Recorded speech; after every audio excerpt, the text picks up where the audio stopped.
کہ دعوت دے رہا ہوں علامہ جناب قمر عباس نجفی صاحب۔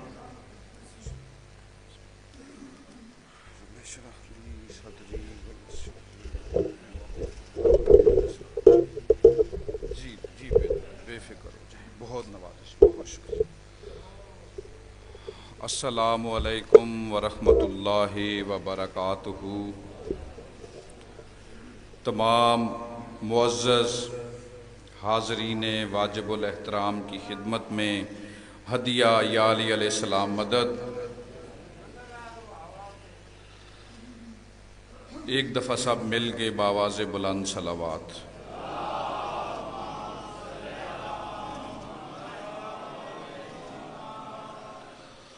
الرحمن الرحیم اللہ، سمیع العلیم اللہ، عزیز و غفور اللہ۔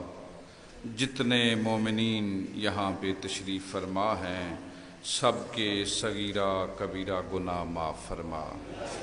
پروردگار ہم سب کے والدین کے صغیرہ کبیرہ گناہ معاف فرما۔ ہمارے مرحومین کے صغیرہ کبیرہ گناہ معاف فرما۔ رحمان و رحیم اللہ، ابا عبداللہ الحسین علیہ السلام کے 40 کے عزاداری کے ایام ہیں۔ جتنے مومنین اپنے گھروں سے مومنات عزاداری کے لیے نکلے ہوئے ہیں، پروردگار بخیر و عافیت و سلامتی عطا فرما۔ میرا اللہ، جتنے مومنین یہاں پہ تشریف فرما ہیں، جن جن کے دلوں میں جو جو دعا ہے، جو جو حاجت ہے، صدقہ ابا عبداللہ اپنی بارگاہ میں شرف قبولیت عطا فرما۔ میرا پروردگار جو تنگ دست ہیں، تنگی رزق کا شکار ہیں، غیب سے مدد فرما۔ بانیان مجلس سید گور حسین شاہ مرحوم، ان کے درجات بلند فرما۔ ان کے گھر والوں کو، آل اولاد کو عروج ترقی و کمال عطا فرما۔ پروردگار بھائی عقیل اسنین، ان کے والدین، ان کے بھائی جان کے درجات بلند فرما۔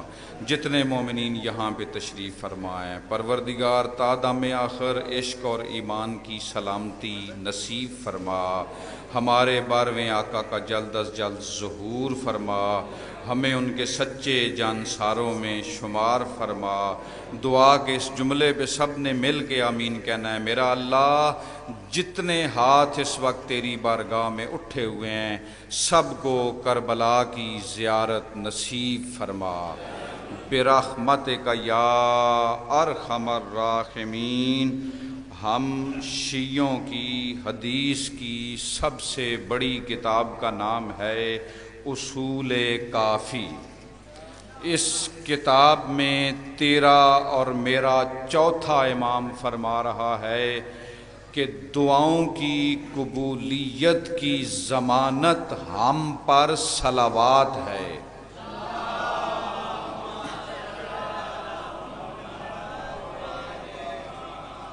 آٹھویں امام طیب و طاہر کا فرمان ہے، شیعتنا صلو علینا صلواتن کما حقو۔ اے ہمارے شیعو، ہم پہ ایسے صلوات پڑھا کرو جیسے ہم لائق صلوات ہیں۔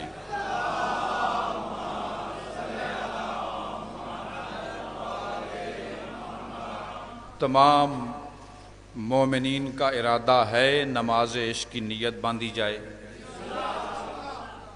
اعوذ باللہ السمیع العلیم من الشیطان اللعین الرجیم، بسم اللہ الرحمن الرحیم۔ الحمد للہ الذی نور قلوبنا بنور المصطفیٰ وشرفنا بولایت المرتضیٰ وطہر ارواحنا بعصمت الزہراء وسعدنا بسیادت المجتبیٰ وکرمنا بکرامت حسین ابا عبداللہ۔ الصلاۃ والسلام وتحیۃ والاکرام علی نبی معظم رسول مکرم نور نور مجسم سید العرب والعجم وارث اللوح والقلم صاحب البراق والعلم ابی القاسم محمد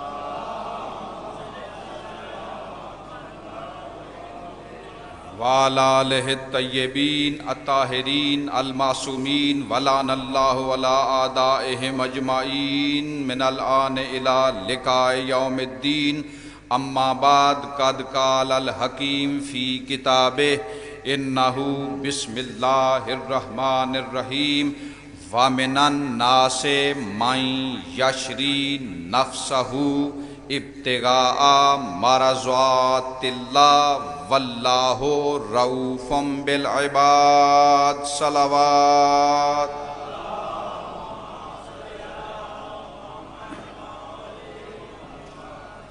معزز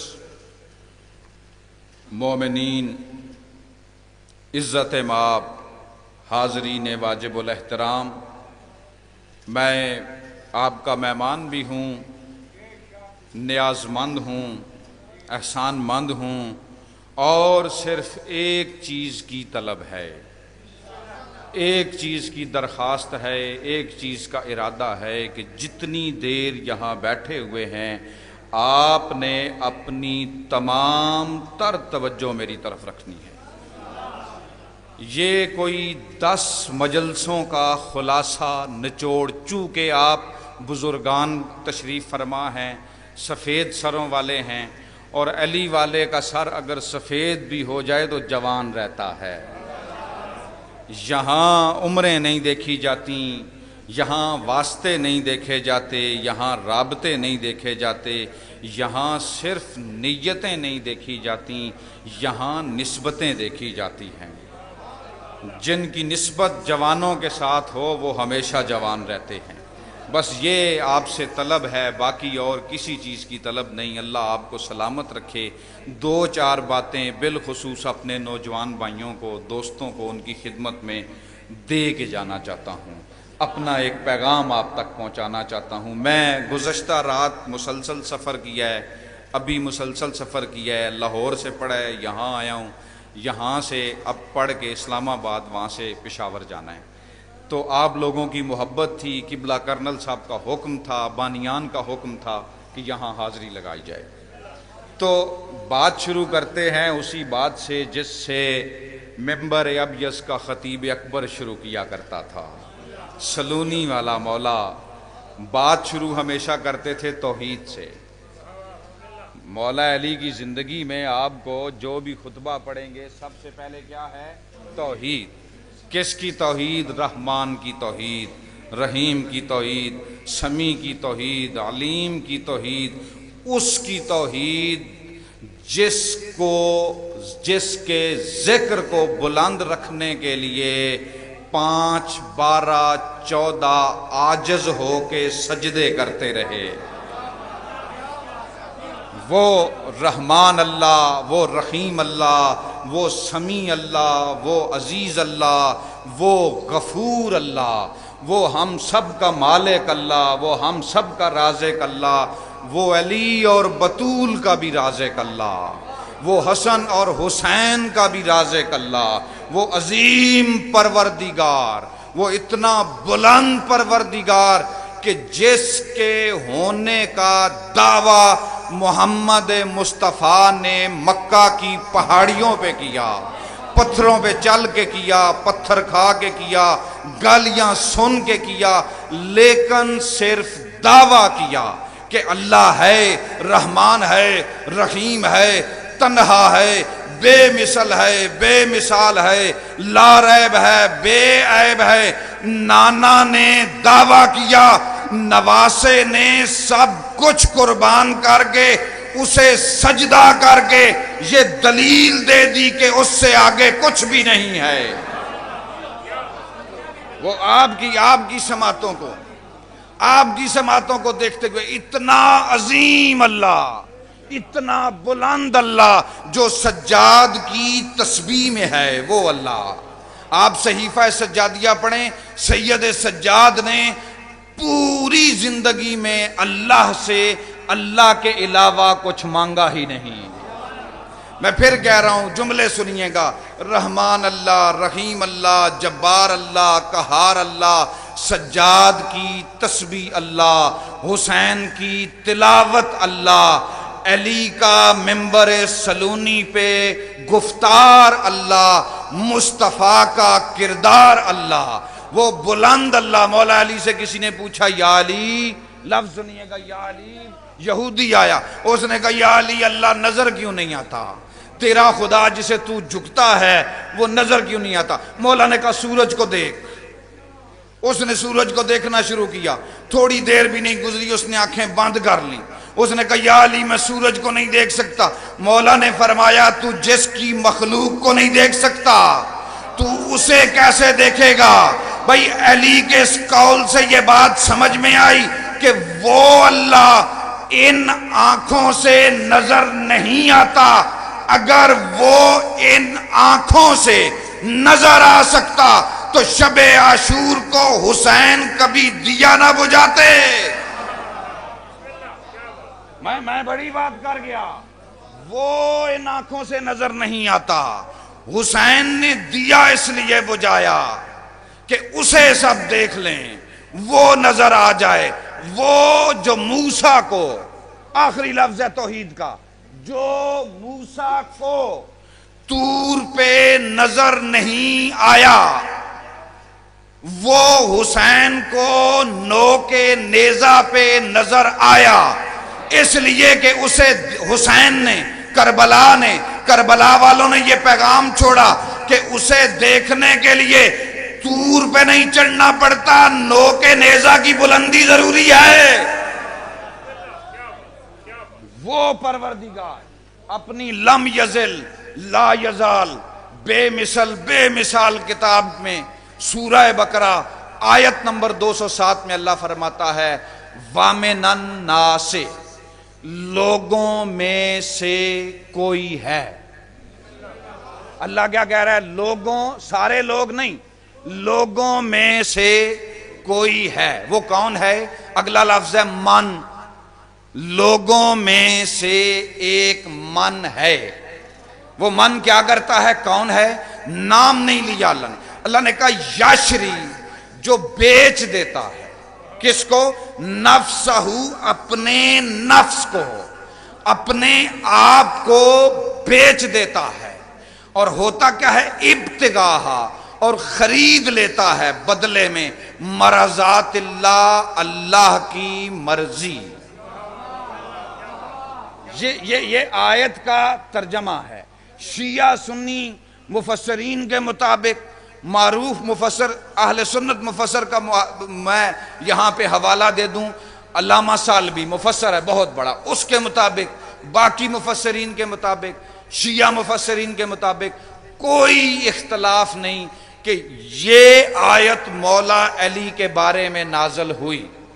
کب نازل ہوئی؟ ہجرت والی رات۔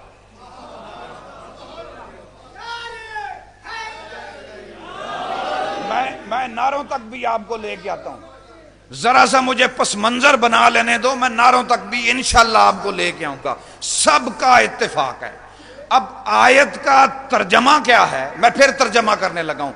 وَمِنَ النَّاسِ، لوگوں میں سے کوئی ایک آدھ ایسا بھی ہے، من جو من ہے، وہ من کرتا کیا ہے؟ یشری، بیچ دیتا ہے، نفسہ، اپنے نفس کو، ابتغاء، اور خریدتا ہے مرضات اللہ، اللہ کی مرضی، یعنی اس نے اپنا نفس بیچ دیا، بدلے میں اللہ نے اس کو وہ اختیار دیا کہ اب جو تو کرے گا اللہ کی وہی مرضی ہوگی۔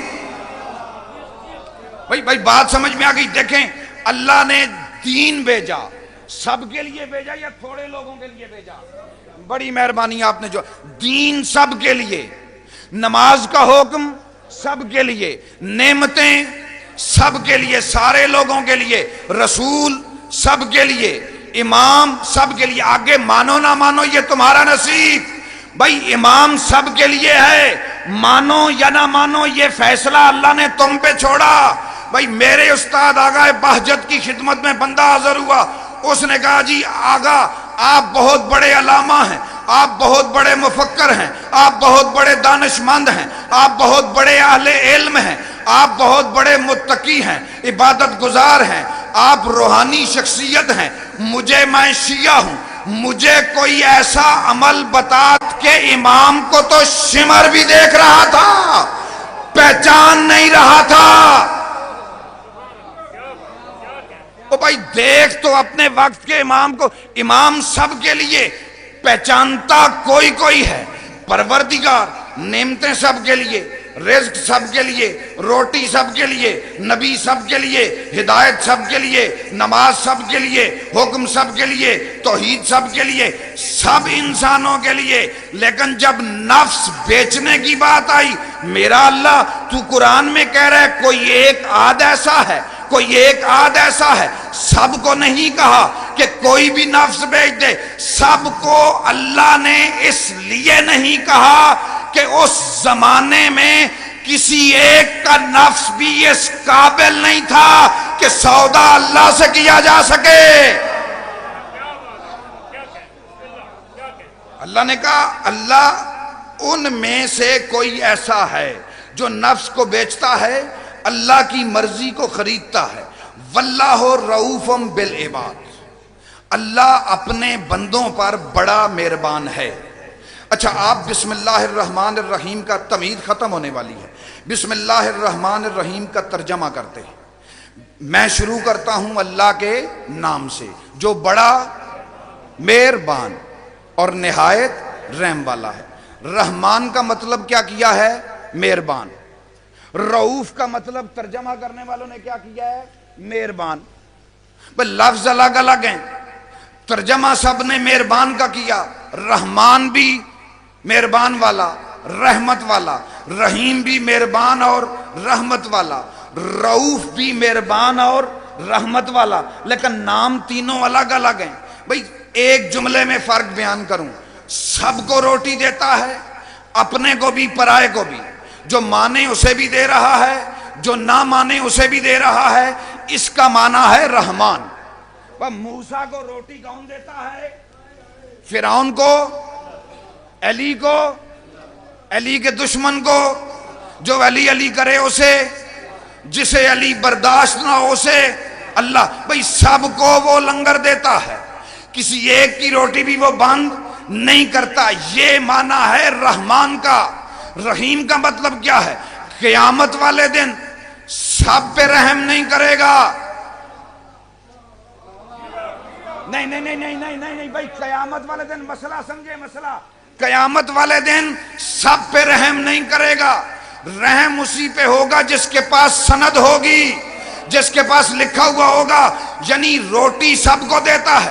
حضرت موسیٰ علیہ السلام کے پاس ایک بندہ آیا، اس نے آ کے کہا موسیٰ تو اتنی تقریریں کرتا ہے، اتنی زحمت اٹھاتا ہے، اتنی کوششیں کرتا ہے، فرعون کے خلاف اتنا بڑے عرصے سے جدوجہد کر رہا ہے، موسیٰ ہمیں کہتا ہے فرعون کے خلاف اٹھ کے کھڑے ہو جاؤ۔ موسیٰ جاؤ اپنے اللہ کے پاس، اللہ کو جا کے کہو فرعون کی روٹی بند کر دے۔ 2 دن تک فرعون کو روٹی نہیں ملی، فرعون کی ساری خدائی باہر آ جانی ہے۔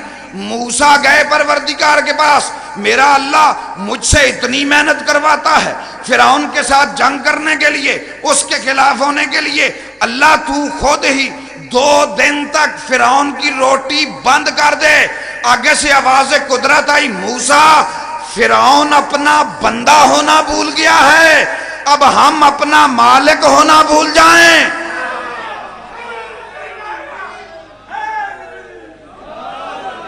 بھائی رحمان ہے اسی لیے سب کو روٹی دیتا ہے، سب کو بلا تفریق دیتا ہے، یہ معنی ہے رحمان کا۔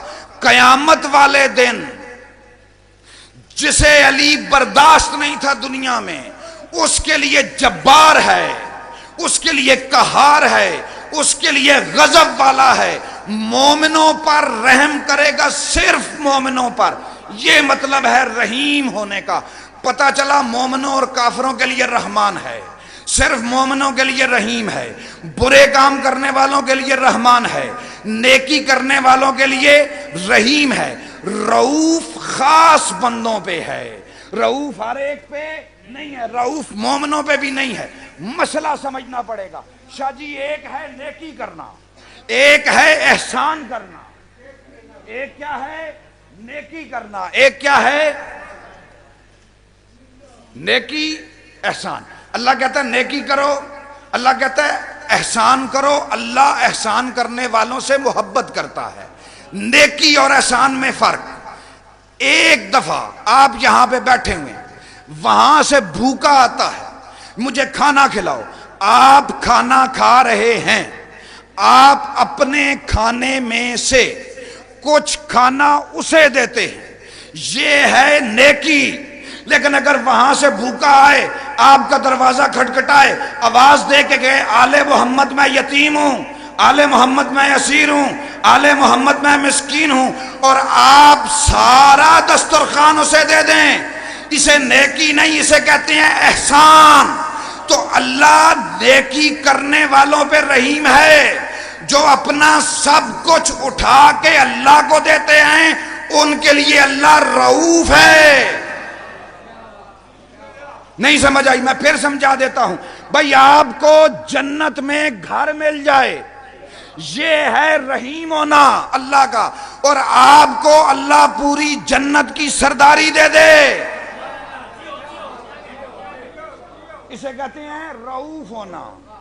وَمِنَ النَّاسِ، اب نتائج کی طرف بات سمجھ میں آگئی، ترجمہ ہو گیا آیت کا۔ بھائی پریشان تو نہیں ہوئے ہو، پریشان تو نہیں ہوئے ہو۔ لوگوں میں سے ایک ایسا ہے جو اپنے نفس کو بیچ دیتا ہے۔ نفس بیچا علی نے، علی کو نفس دیا کس نے؟ اگر آپ مجھے ایک چیز دے دیں، میں بدلے میں آپ کو وہ بیچوں، یہ انصاف ہے؟ بھائی ایک چیز آپ نے مجھے دے دی، میں آپ کو وہ چیز واپس کروں، آپ مجھے اس کی قیمت دیں، یہ انصاف ہے؟ نہیں۔ اللہ نے وجود، جسم، نفس، شخصیت، ذات علی کو دی۔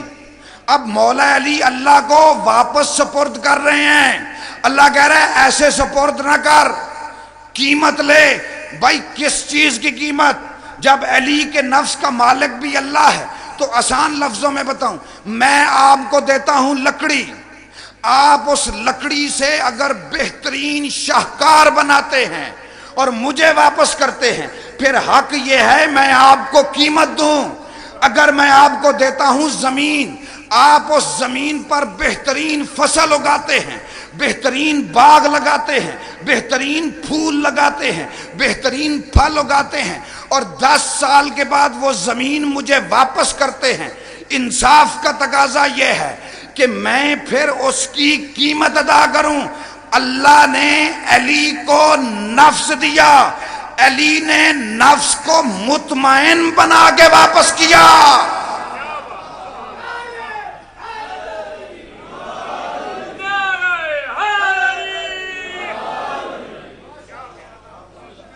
بھائی بات سمجھ میں آ گئی؟ اللہ نے علی کو نفس دیا، علی نے مطمئن بنا کے واپس دیا۔ یا رسول اللہ، اس زمانے میں اور کوئی ایسا نہیں تھا جو اپنا نفس بیچتا۔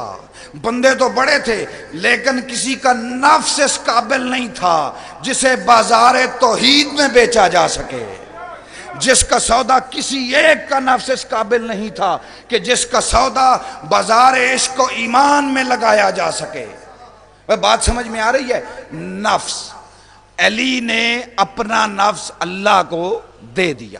دیا کیسے؟ بدلے میں اللہ نے کیا دیا؟ اللہ نے کیا؟ آج کے بعد جو تیری مرضی۔ میں بڑی بات کر گیا۔ اللہ نے مرضات اللہ کا مطلب کیا ہے؟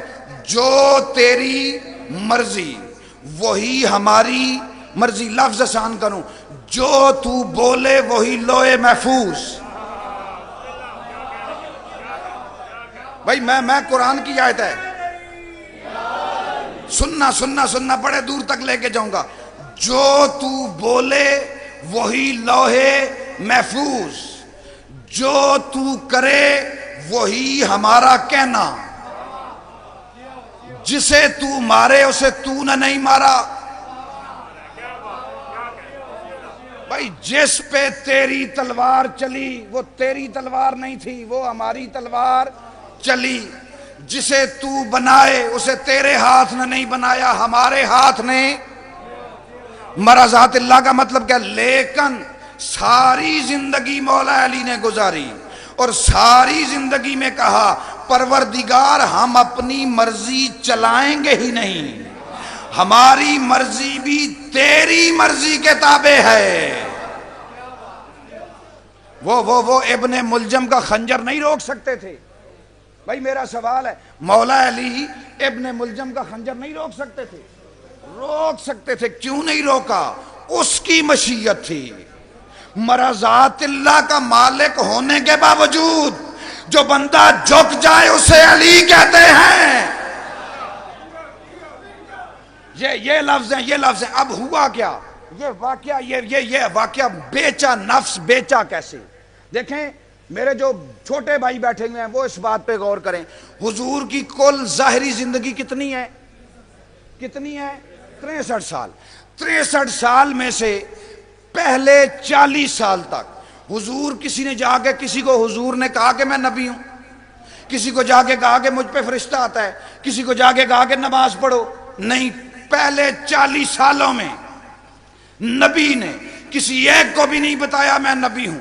نہ بتانے کے باوجود نبی جس گھر میں رہتے تھے اس گھر کا مالک ابو طالب 10 سال کے نبی کو بھی کہتا تھا یا رسول اللہ میں آ جاؤں، یا رسول اللہ میں چلا جاؤں۔ بھائی باقیوں کے ایمان میں اور ابو طالب کے ایمان میں فرق یہ ہے کہ باقیوں نے فرشتہ آنے کے بعد کلمہ پڑھا، بھائی باقیوں نے نبی کے 40 سال ہونے کے بعد لا الہ الا اللہ پڑھا۔ ابو طالب نے لا الہ الا اللہ اس وقت پڑھا جب نبی ابھی آیا بھی نہیں تھا۔ بھئی بات سمجھ میں آ رہی ہے؟ اب اس گھر میں 40 سال کے بعد نبی نے تبلیغ شروع کی۔ ایسا نہیں ہے کہ 40 سال پہلے نبی نہیں تھے۔ کون تو نبی والآدم بین الماء والطین، میں تو تب بھی نبی تھا جب آدم پانی اور مٹی کے درمیان تھا۔ یہ 40 سال تک نبی کی نبوت کی تبلیغ اس لیے نہیں کی کہ 40 سال تک قرآن بن کے دکھایا۔ پہلے دکھایا کہ قرآن ایسا ہوتا ہے، پھر سنایا کہ قرآن ایسا ہوتا ہے۔ اب جب نبی نے فرشتہ آیا 40 سال کے بعد، لفظ غور سے سننا، 13 سال تک مکہ میں رہے، 10 سال تک مدینہ میں رہے۔ جو مکہ میں رہے اسے مکی زندگی کہا جاتا ہے، جو مدینہ میں رہے اسے مدنی زندگی کہا جاتا ہے۔ پہلے 13 سالوں میں جو قرآن نازل ہوا ان صورتوں کو مکی صورتیں کہا جاتا ہے، جو بعد میں نازل ہوئیں ان کو مدنی صورتیں کہا جاتا ہے۔ سورہ کافرون مکہ میں نازل ہوئی، سورہ کافرون مکہ میں نازل ہوئی۔ سورہ منافقون نہیں بات نہیں پہنچی بھائی، میں اس سے زیادہ کیا آسان کروں۔ سورہ کافرون مکہ میں نازل ہوئی، سورہ منافقون مدینہ میں نازل ہوئی۔ بھائی چھوٹی چھوٹی صورتیں بڑی مشہور مکہ میں نازل ہوئیں۔ یہ گائے والی صورت، یہ جس میں گائے کا ذکر ہے، یہ مدینہ میں نازل ہوئی۔ پروردگار مدینے میں کون تھا جنہیں سورہ منافقون سنا رہا تھا؟ بھائی سمجھ میں آ گئی بات؟ بھائی میری بات سمجھ رہے ہو؟ مدینہ میں ایسا کون تھا میرا اللہ جسے تو گائے کے قصے سنا رہا ہے؟ اب جو پہلے 13 سال، موضوع نہیں چھوڑنا، جو پہلے 13 سال جو مکہ میں گزارے ان میں سے پہلے 3 سال تک خاموش گھر میں بیٹھے رہے۔ فرشتہ آیا، اس نے آگے آیتیں پڑھی، غار کے اندر حضور پہ وحی نازل ہوئی، نبی گھر آئے، بی بی خدیجہ کو بتایا۔ باقی اس وقت کوئی اور بی بی نہیں تھی، اگر تھی تو اپنی امی کی گود میں تھی۔ نبی کے گھر میں اس وقت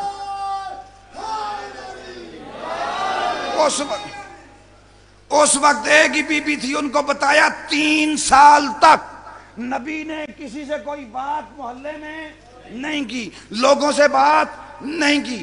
3 سال تک اپنے گھر میں رہے، یا باہر چلے جاتے تھے یا گھر میں آ کے لیٹ جاتے تھے۔ جب 3 سال پورے ہوئے، جب 3 سال، تھوڑا سا ساتھ دو، پورے ہوئے، میں پھر کہہ رہا ہوں 3 سال پورے ہوئے، نبی نے کمبل اوڑھا ہوا تھا، چرپائی پہ لیٹے ہوئے تھے، جبریل پھر آ گیا، اجازت لے کے آیا۔ اب نبی تو لیٹے ہوئے تھے، اجازت کس سے لی؟ بھئی جب نبی کمبل والی آیت ابھی پڑھنے لگا ہوں، نبی جب منہ پہ کمبل لے کے سو رہے ہیں، پھر جبریل نے پہلے تو غار میں آیا تھا، آج گھر میں آ رہا ہے۔ اللہ نے کہا کہ جس گھر میں نبیوں بغیر اجازت کے داخل نہ ہو، تو پھر جبریل نے جا رہے پریشان نہ ہو، نبی کے دروازے پہ باب العلم موجود تھا۔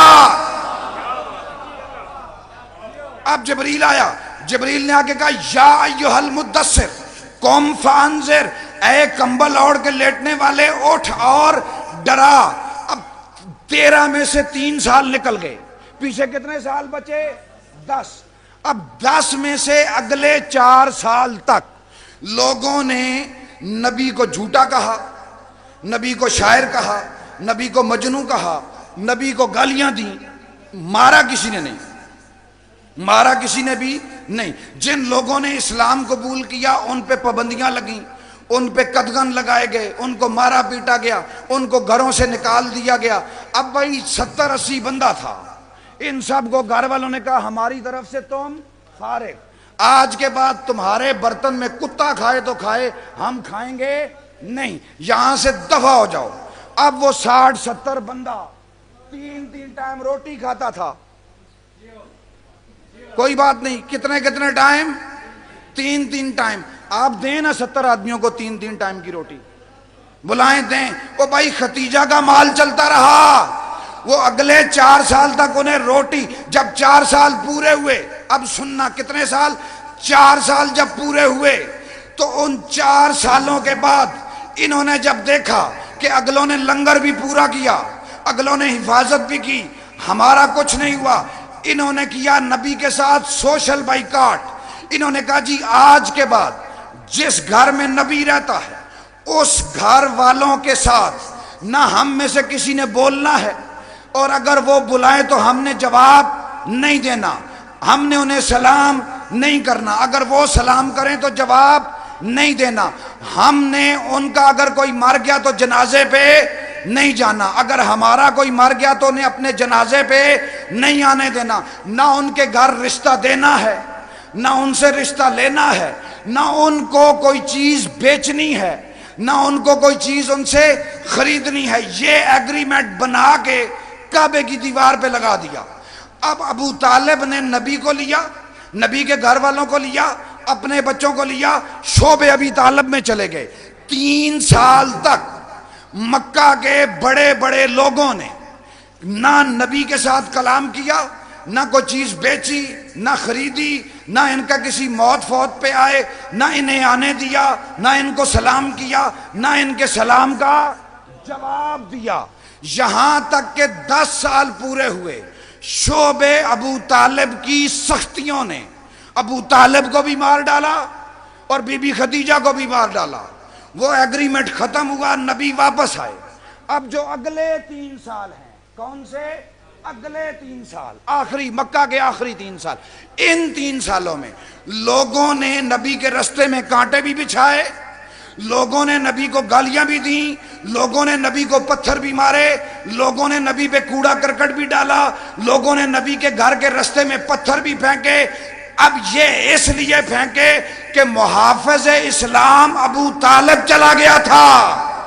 اب رسول چچا کی قبر پہ جاتے تھے، جا کے کہتے تھے چچا جب تم زندہ تھے تب کوئی میرے ساتھ ایسے نہیں کرتا تھا، چچا تیرے جانے کے بعد میں یتیم ہو گیا۔ اب 3 سال پورے ہو گئے۔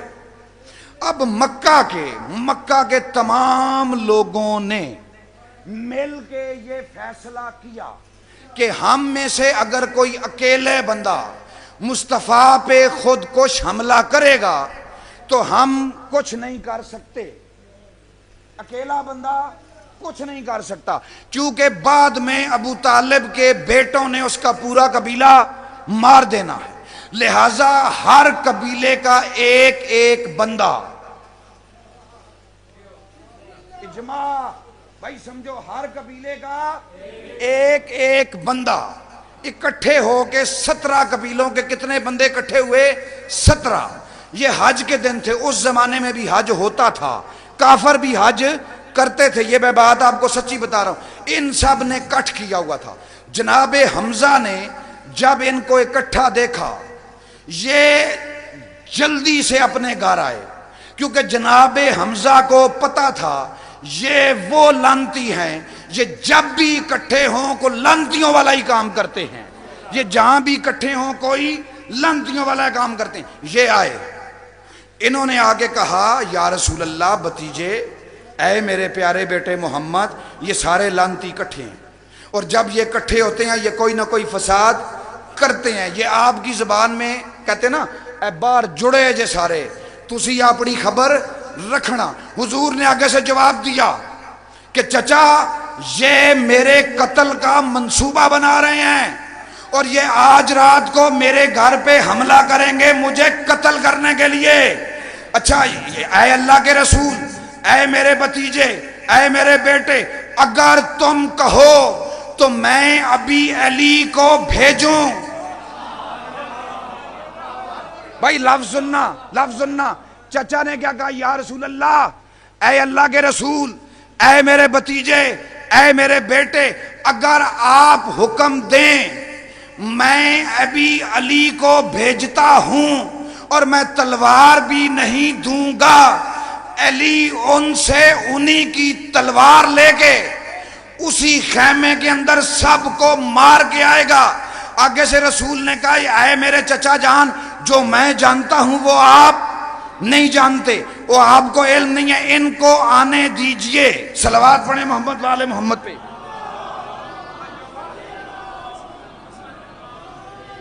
میں تھوڑا سا نتائج کی طرف، بھائی پریشان تو نہیں ہو رہے، میں واقعہ اس لیے پڑھ رہا ہوں کہ میں نتیجہ نکال سکوں۔ یا رسول اللہ کیا کریں؟ فرمایا آپ ان سب کو آنے دو، میں اللہ کے حکم پہ عمل کروں گا۔ چچا نے کہا یا رسول اللہ اگر آپ علی کو نہیں بھیجتے مجھے اجازت دیں، رات کو میں ایک کو بھی گھر کے اندر داخل نہیں ہونے دوں گا۔ بھائی اگر آپ کو پتا ہو وہاں سے دشمن آ رہا ہے آپ کو مارنے کے لیے، مرنا آپ نے ہے، اب آپ کیا کریں گے؟ چپ کر کے مریں گے یا لڑ کے مریں گے؟ سوال کیا ہے، کیا کریں گے؟ جواب لڑ کے مریں گے۔ تلوار، یہ بندے کس لیے آ رہے ہیں؟ میں نتیجہ نکالنے لگا ہوں مجلس کا پہلا، بندے کس لیے آ رہے ہیں؟ رسول کو مارنے، اس سے بڑا کوئی گناہ ہو سکتا ہے؟ بھئی رسول کو، میں نتیجہ نکالنے لگا ہوں بات کا، بندے کس لیے آ رہے ہیں؟ 17 بندے رسول کو قتل کرنے کے لیے، اس سے بڑا کوئی گناہ ہو سکتا ہے؟ رسول کے گھر پہ حملہ کرنے کے لیے، اس سے بڑا کوئی گناہ ہو سکتا ہے؟ اب بدلے میں آپ ہوتے تو کیا کرتے؟ آپ کو یہاں سے پتا چل جائے کہ یہ بندے جا رہے ہیں نبی کو مارنے کے لیے، آپ کیا کریں گے؟ آپ ان کو روکیں گے؟ اگر یہ جو ہمارے مسلمان بھائی ہیں یہ کیا کریں گے؟ یہ کہیں گے گستاخ رسول کی ایک ہی سزا، سر تن سے جدا، ہمیں برداشت نہیں کوئی بندہ نبی کے قتل کا ارادہ کرے۔ اور بھائی 17 قبیلوں کے 17 آدمی دنیا کا سب سے گنونا گناہ کرنے جا رہے ہیں، مصطفیٰ کو قتل کرنے کے لیے آ رہے ہیں، لیکن بڑے تعجب کی بات ہے کہ علی چپ ہے، تلوار نیام میں ہے۔ پتا چلا علی جذبات میں نہیں لڑتے۔ نہیں ابھی بھی سمجھ نہیں آئی، لوگوں نے رسول کو پتھر مارے، سچ کہہ رہا ہوں جھوٹ کہہ رہا ہوں، نبی کو لوگوں نے پتھر مارے، جواب کیا ہے؟ جی ہاں یا جی نہیں؟ جواب کیا؟ جی ہاں۔ نبی کو لوگوں نے پتھر مارے، جی ہاں۔ نبی کا لوگوں نے رستہ روکا، جی ہاں۔ نبی پہ لوگوں نے کوڑا کرکٹ ڈالا، یہ گستاخی ہے یا نہیں ہے؟ جی ہاں۔ بھائی یہ ساری گستاخیاں ہوتی رہیں، پورے کے پورے صحابی اور علی چپ کر کے گھروں میں بیٹھے رہے۔ بھائی دنیا کہتی نا علی نے تلوار کیوں نہیں نکالی؟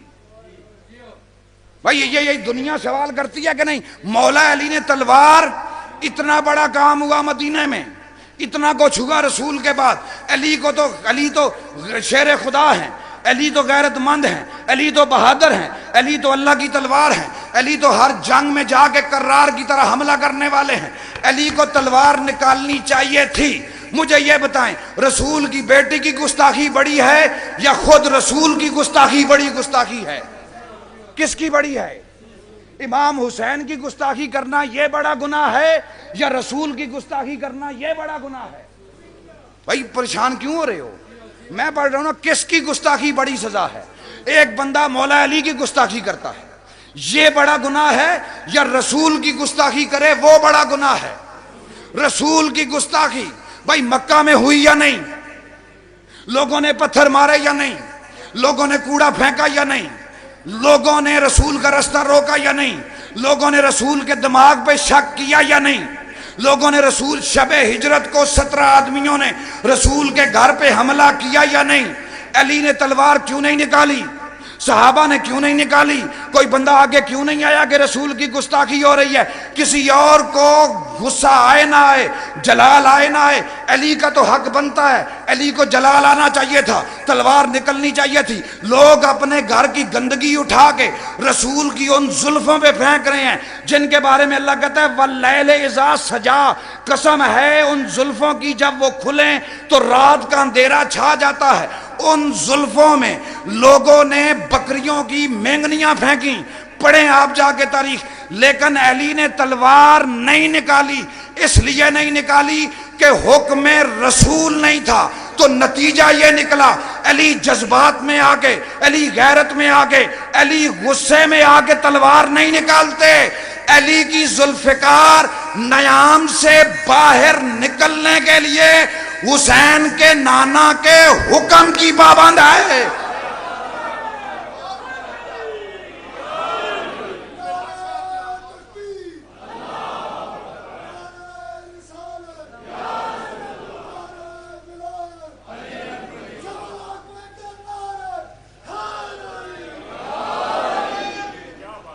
حکم رسول، سارے کا سارا دین کس پہ کھڑا ہے؟ حکم رسول پہ۔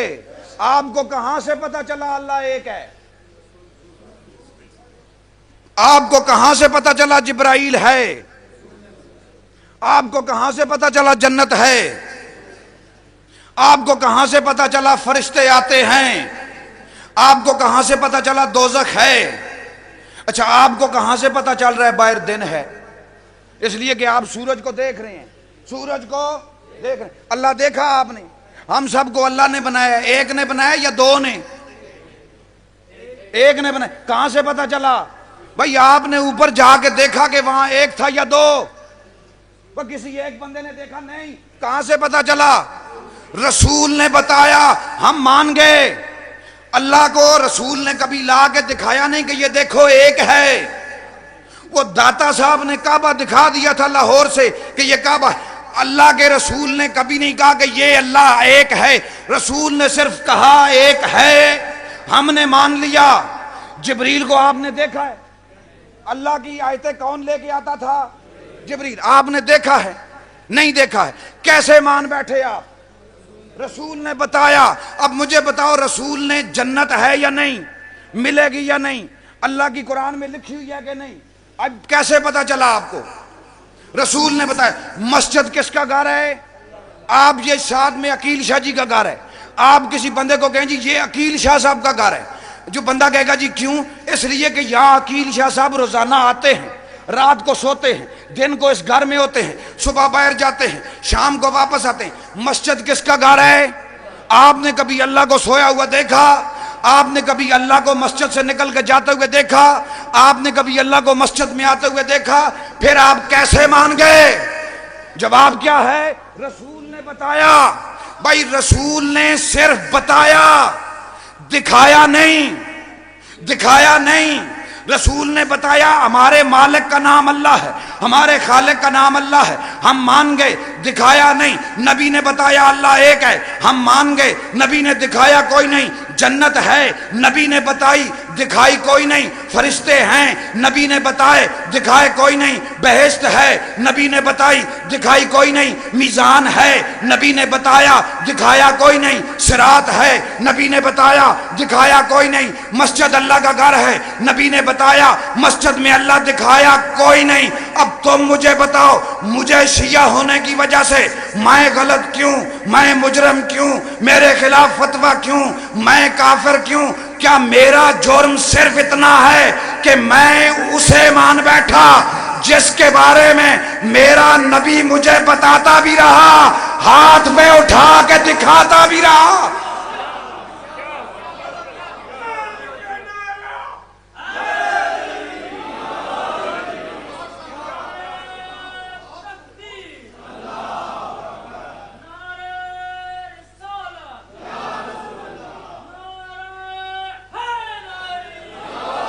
معیار نبی ہے، حق اور سچ کا معیار زبان رسول۔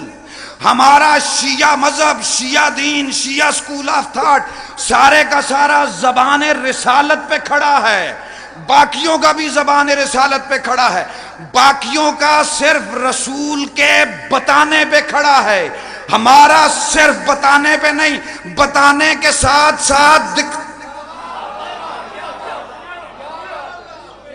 میں اس سے زیادہ آسان نہیں کر سکتا۔ اب یہ دوسرا نتیجہ مجلس کا، بھائی پریشان تو نہیں ہوئے؟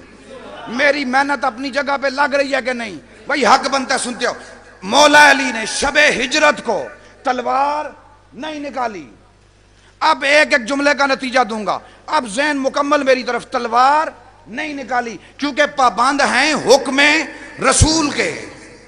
اب مولا ساری زندگی میں آگے سے مولا علی نے رسول کے سامنے کوئی بات نہیں کی۔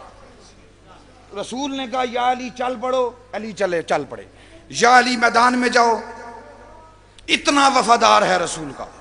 یا علی سو جاؤ، علی سو گئے۔ یا علی روزہ رکھو، علی نے روزہ رکھا۔ یا علی نماز پڑھو، علی نے نماز پڑھی۔ یا علی نکاح کرو، علی نے نکاح کیا۔ یا علی جاگتے رہو، علی جاگتے رہے۔ اتنا پابند ہے آواز رسول کا مولا ابو طالب کا بیٹا علی کہ رسول خیبر میں تھے، علی مدینے میں تھے، سینکڑوں میل کا فاصلہ تھا، رسول نے ہلکا سا کہا یا علی آ جاؤ، علی آ گیا۔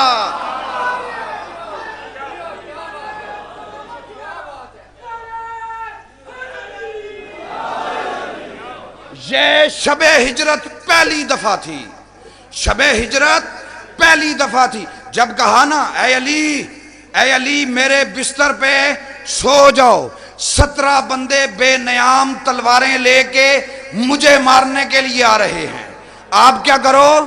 سو جاؤ۔ رسول کہتے ہیں علی تلوار لو، اس تو پہلے کہ اے آن پا دے کا میں نہ دا۔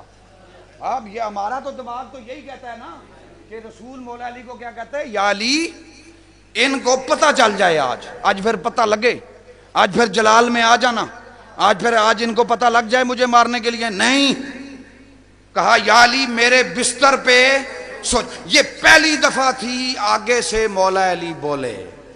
کبھی ساری زندگی مولا علی نے یہ نہیں کہا کیوں، اگر کوئی رسول نے حکم دیا مولا علی نے آگے سے یہ نہیں کہا یا رسول اللہ کیوں، کس لیے، کس طرح، کیسے، کہاں، کب، کیوں کر، چونکہ، چنانچہ، یہ لفظ مولا نے کبھی استعمال نہیں کیے۔ جو بات نبی کا حکم آیا علی نے چپ کر کے پورا کیا، اس لیے کہ باپ کی نصیحت تھی، اس کے سامنے اونچا نہ بولنا، اس کے سامنے اعتراض نہ کرنا، اس کے سامنے آنکھیں بلند نہ کرنا۔ یہ پہلی دفعہ تھی آگے سے مولا علی نے کہا یا رسول اللہ اگر میں آپ کے بستر پر سو جاؤں تو کیا اس سے آپ کی جان بچ جائے گی؟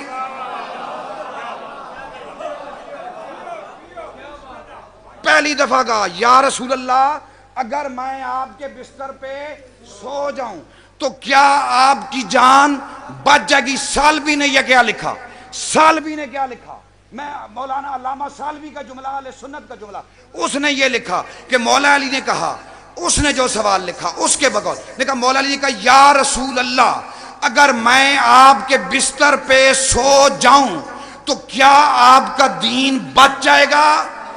رسول نے کہا جی ہاں۔ پتا چلا علی کے لیے تلوار نکالنی امپورٹنٹ نہیں، دین بچانا اہم ہے۔ بھائی کیوں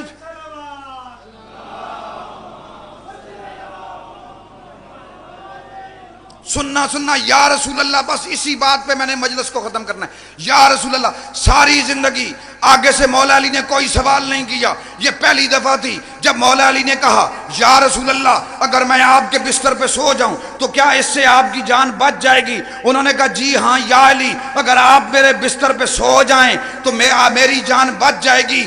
علی سو گئے، میری توجہ میری طرف، مولا علی سو گئے۔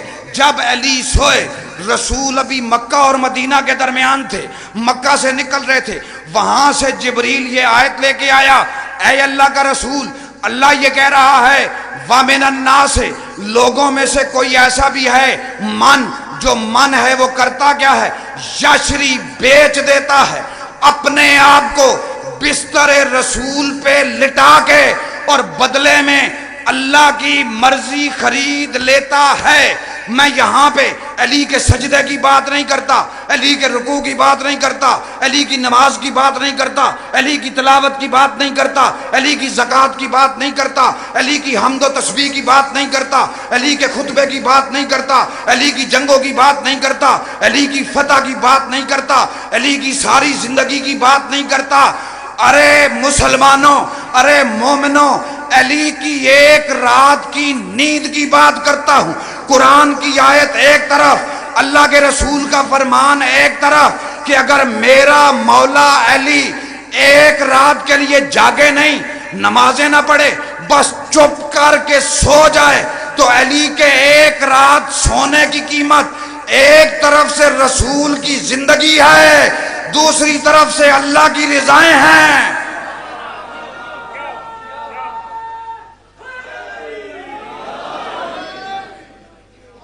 یہ ایک رات کی قیمت ہے۔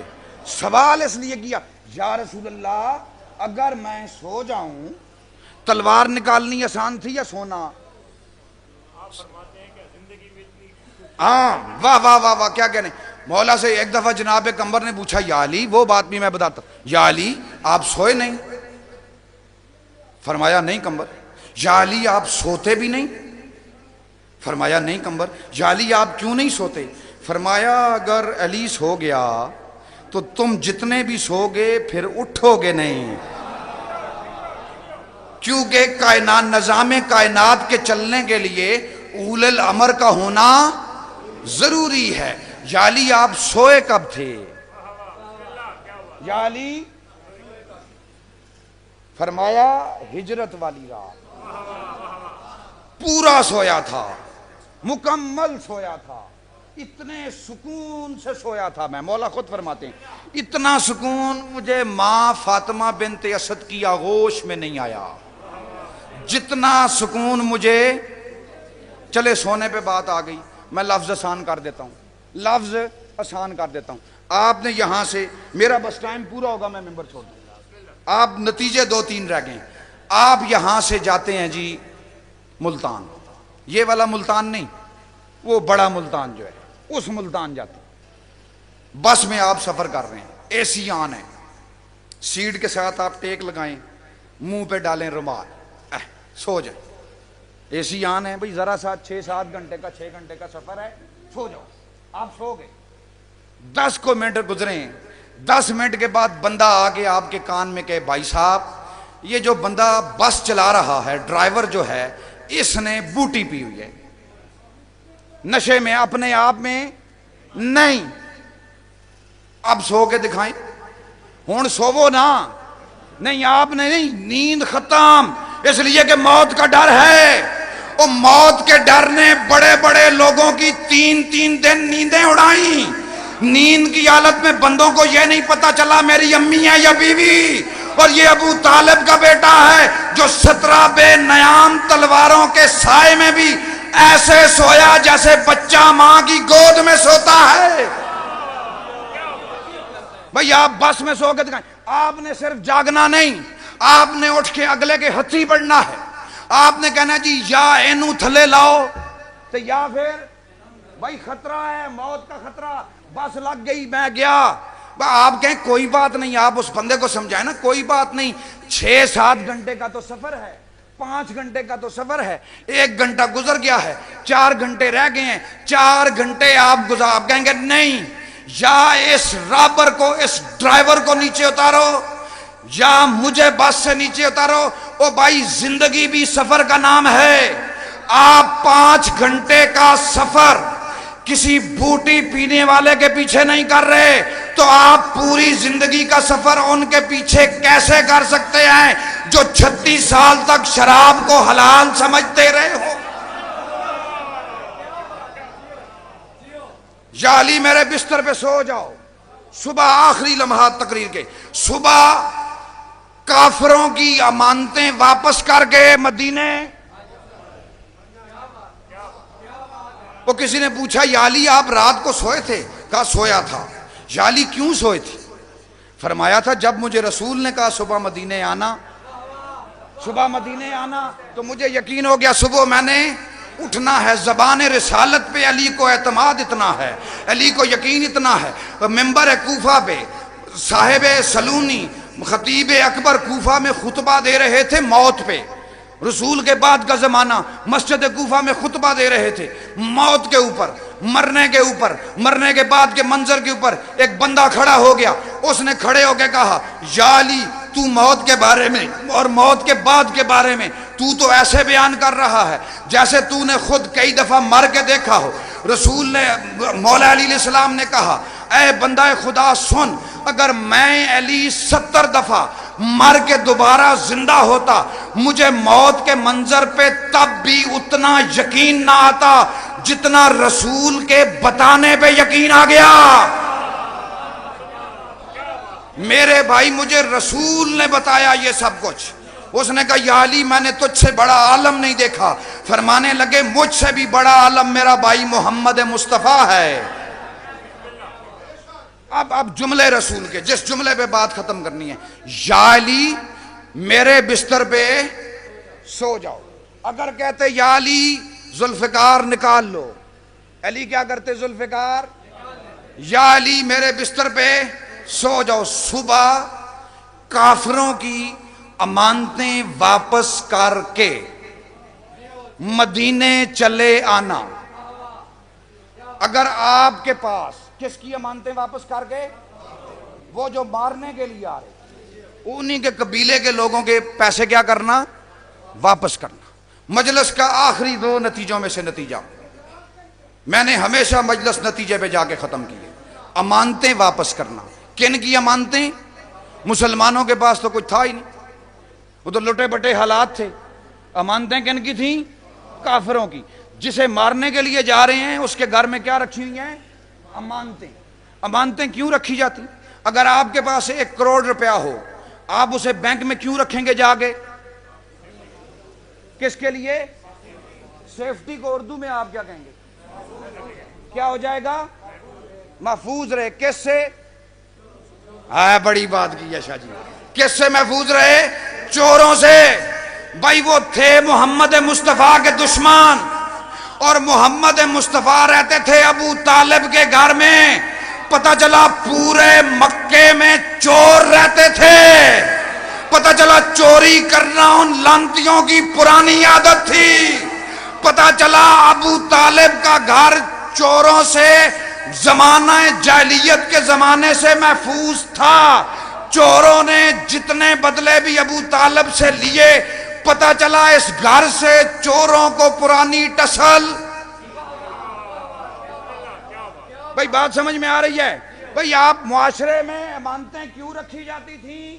چوروں سے بچانے کے لیے۔ کون سے چوروں سے؟ کہاں گئے وہ چور؟ بھئی کبھی سوچا ہے کہ جسے آپ قتل کرنے جا رہے ہیں اس کے گھر آپ کی جمع پونجی رکھی ہوئی ہو، اس کے گھر میں آپ کے زیورات رکھے ہوئے ہوں؟ یقین اتنا تھا محمد مصطفیٰ پہ، ابو طالب کے گھر میں رہتے تھے، اس گھر پہ یقین اتنا تھا۔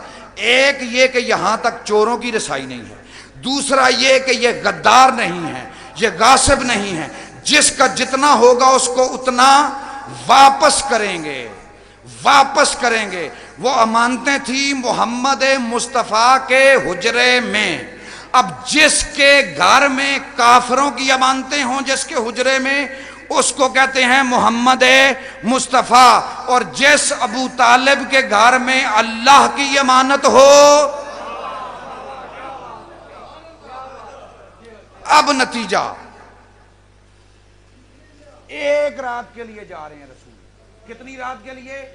ایک رات کے لیے۔ بستر کسے دے رہے ہیں؟ بستر کہاں لگا ہوا ہوتا ہے؟ گلی میں، گھر میں، کس چیز پہ؟ چارپائی پہ۔ آپ کی زبان میں چارپائی کو کیا کہتے ہیں؟ منجی۔ کیا کہتے ہیں؟ منجی۔ جڑا ایک رات واسطے اپنی منجی علی تو علاوہ کسے نو نہیں دے رہا، وہ تیاں دے گا۔ نہیں سمجھ آئی بات؟ بھائی میں بات، ایک رات کے لیے بھائی علی نے سونا ہے۔ جو رسول ایک رات کے لیے اپنے گھر کی چارپائی، اس چارپائی پہ علی کے علاوہ کسی کو برداشت نہیں کرتا، ایک رات کے لیے۔ مسلمان تو تب بھی موجود تھے، بڑے بڑے صحابہ کرام، ہم سب کی جانیں قربان صحابہ کرام پہ، ہم صحابہ کرام کی عزت کرتے ہیں، لیکن سوال یہ ہے صحابہ کرام موجود تھے، بڑے بڑے افراد موجود تھے، ایک رات کے لیے جو رسول یہ گوارا نہیں کرتا کہ اس رسول کی چارپائی پہ علی کے علاوہ کوئی اور سو جائے، کیا اس رسول کو یہ گوارا ہے کہ اس کے منبر پر علی کے علاوہ کوئی اور وارث بن جائے؟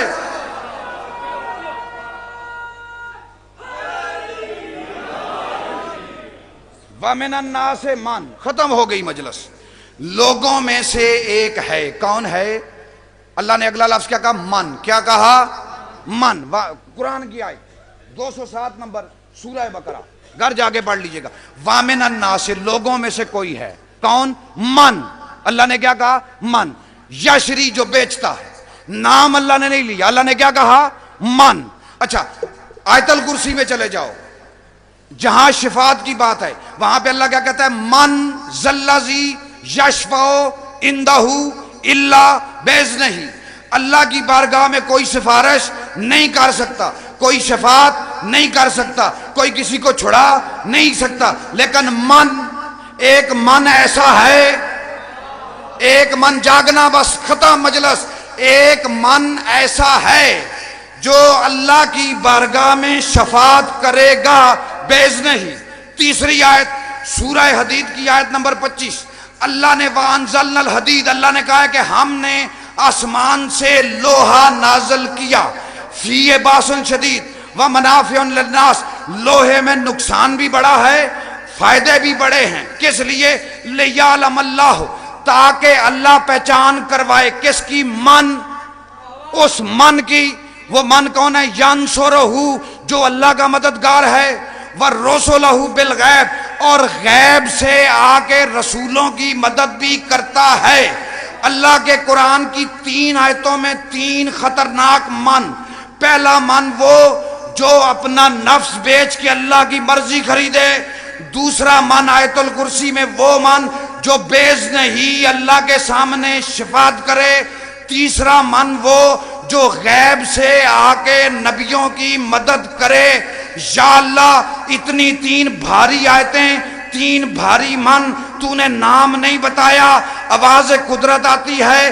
ہم نے قرآن کے وارث اس لیے بنائے کہ جہاں سے تمہیں قرآن سمجھ میں نہ آئے، تم وارثوں سے جا کے پوچھو، رسول کے پاس جاتے ہیں، یا رسول اللہ، اتنی 3 امپارٹنٹ آیتیں، تینوں میں من کا لفظ موجود ہے، یا رسول اللہ یہ من کون ہے؟ آواز رسالت آئے گی۔ یہ من والا مسئلہ بڑا امپارٹنٹ ہے، اس لیے میں نے 1.25 لاکھ صحابیوں کو اکٹھا کیا یہ بتانے کے لیے کہ وہ من کون ہے۔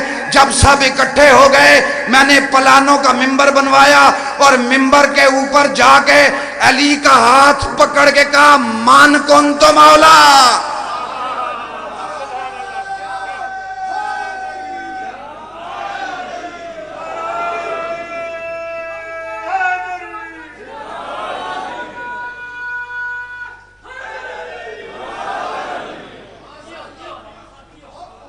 مولا آپ کو سلامت رکھے، اللہ آپ کو سلامت رکھے، حیات باقی ملاقات باقی، حیات باقی ملاقات باقی۔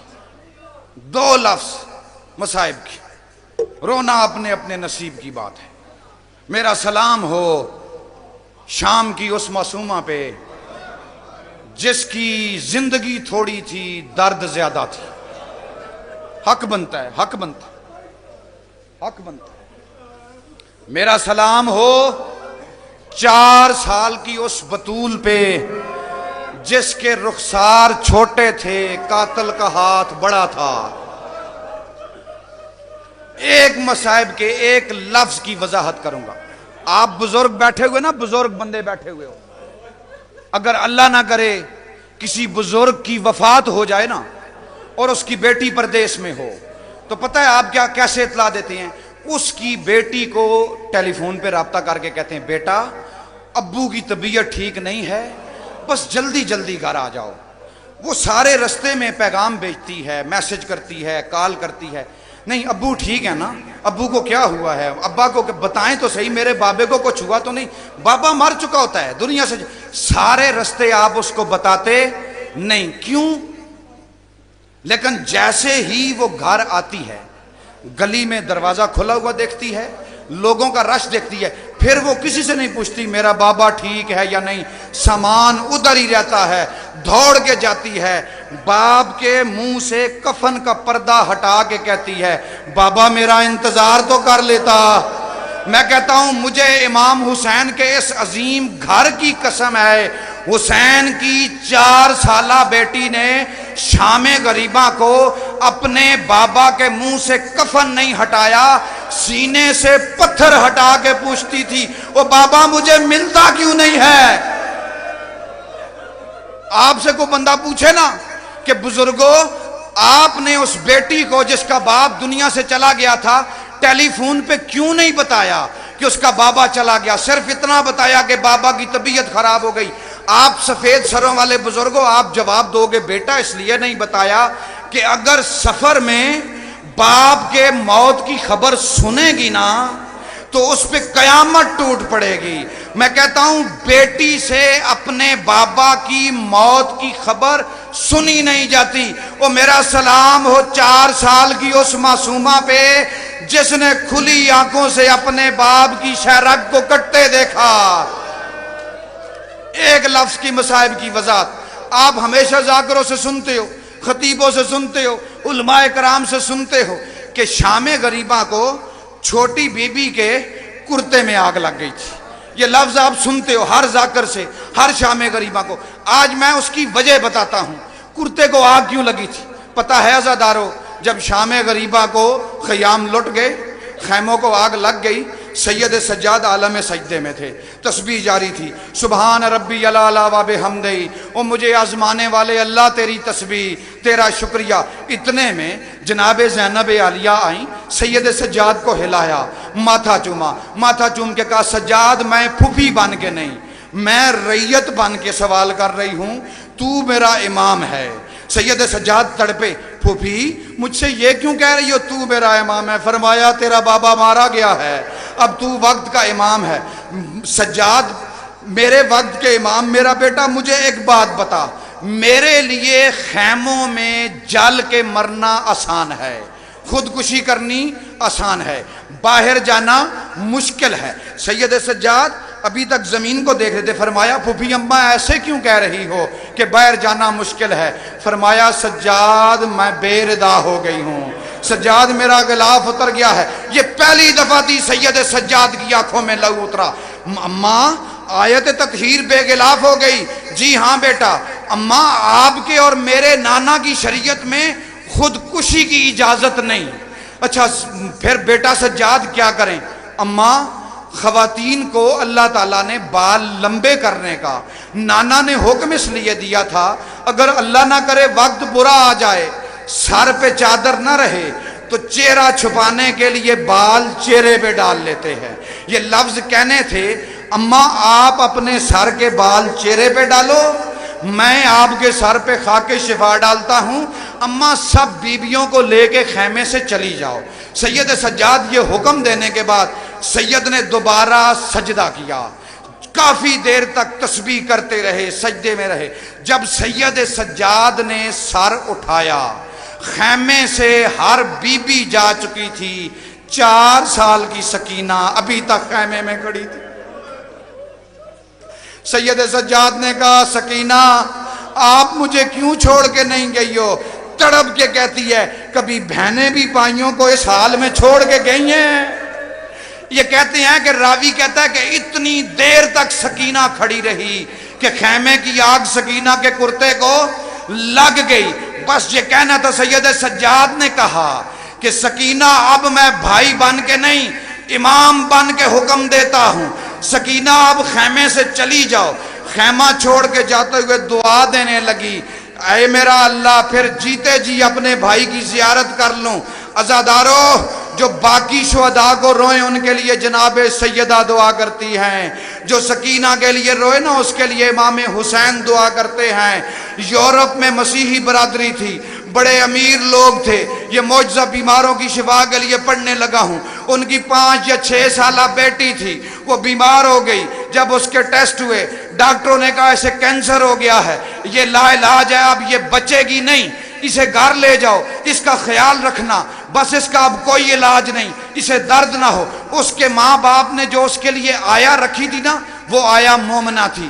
اب اس لڑکی کو درد ہو کینسر کا، وہ اس اماں سے کہے اماں تو مجھے میرا بڑا اچھا خیال کرتی ہے، اماں مجھے درد بہت ہوتا ہے، مجھے تکلیف بہت ہوتی ہے۔ وہ مومنہ مائی اس کو کہتی تھی تم اس بی بی کی تکلیف یاد کرو جو شام غریبہ کو اکیلی رہ گئی تھی۔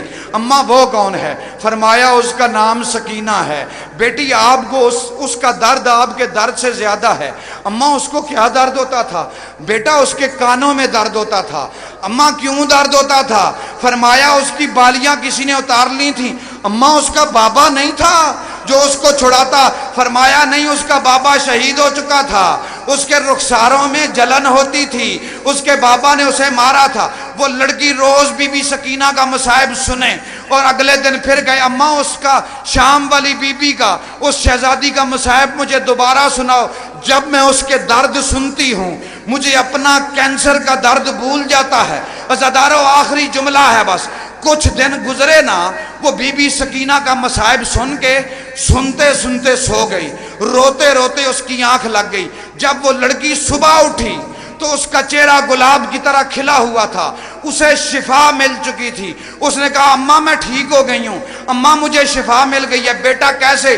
فرمایا رات کو میں شام والی بی بی سکینہ کو روتے روتے سو گئی تھی اماں، کسی نے عالم خواب میں میرے لیے دعا کی۔